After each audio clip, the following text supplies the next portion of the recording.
Summer camp का आज का दिन बहुत स्पेशल था क्योंकि आज हम अपने पूर्व निर्धारित कार्यक्रम के अनुसार बच्चों को लेकर गए एक पार्क में।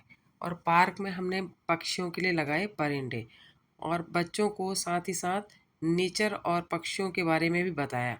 तो बच्चों ने खुशी खुशी होकर जो पक्षी थे उनके लिए परिंदे लगाए और उन परिंदों में पानी भी भरा और दाना भी डाला। और इस काम में जो पार्क के दूसरे बच्चे थे वह भी हमारे साथ काफ़ी उत्साह से भाग ले रहे थे उस और बच्चों को बहुत मज़ा आ रहा था इस काम को करने में। और उसके बाद हमने बच्चों को छोड़ दिया खेलने के लिए, तो बच्चे चले गए एक्सरसाइज इक्विपमेंट पर। वहाँ उन्होंने जमकर एक्सरसाइज की, मानो आज ही पूरे महीने का कोटा पूरा कर लेंगे।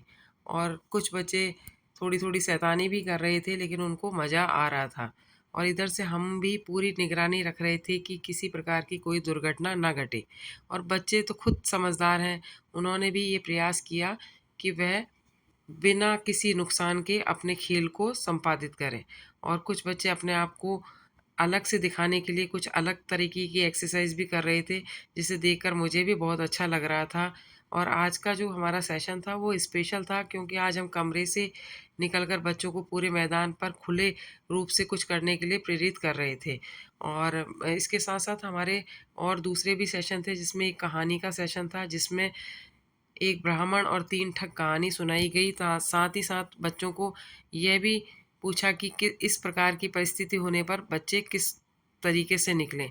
बच्चों ने इस सेशन का भी खूब आनंद लिया। उसके बाद डांस कराया, तो डांस का भी बच्चों ने काफ़ी मज़ेदार तरीके से अपने-अपने तरीके से डांस प्रस्तुत किए। उसमें कई राजस्थानी और कई पहाड़ी डांस भी उन्होंने किए। लेकिन सबसे ज़्यादा उन्हें एक्सरसाइज़ करने में ही मज़ा आ रहा था क्योंकि ये सब उन्हें स्कूल में नहीं मिलता है।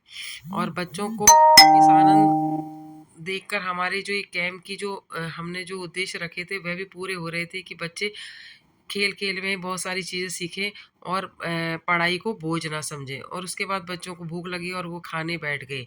और उसके बाद जो हमारा सेशन हुआ उसमें हमने बच्चों से पूछा कि उन्होंने कैंप में क्या-क्या सीखा और उन्हें क्या अच्छा लगता है। और तो बच्चों ने बहुत बेबाक होकर अपनी राय रखी। इससे पता चलता है कि बच्चे जो सीख रहे हैं वह उसको व्यक्त भी कर पा रहे हैं और यही तो हमारा मकसद था। और हम जब अपने मकसद को पूर्ण होते हुए देखते हैं तो हमें खुशी भी होती है। तो हमारे भी चेहरे खिले हुए थे बच्चों को इस तरीके से बेबाक रूप से अपनी राय रखते हुए देखते हुए। तो हमारा आज का सेशन यहीं ख़त्म होता है। तो आपको ये हमारा वीडियो कैसा लगा इस पर अपनी राय ज़रूर दें और हमारे चैनल को सब्सक्राइब करें, लाइक करें। Thank you so much.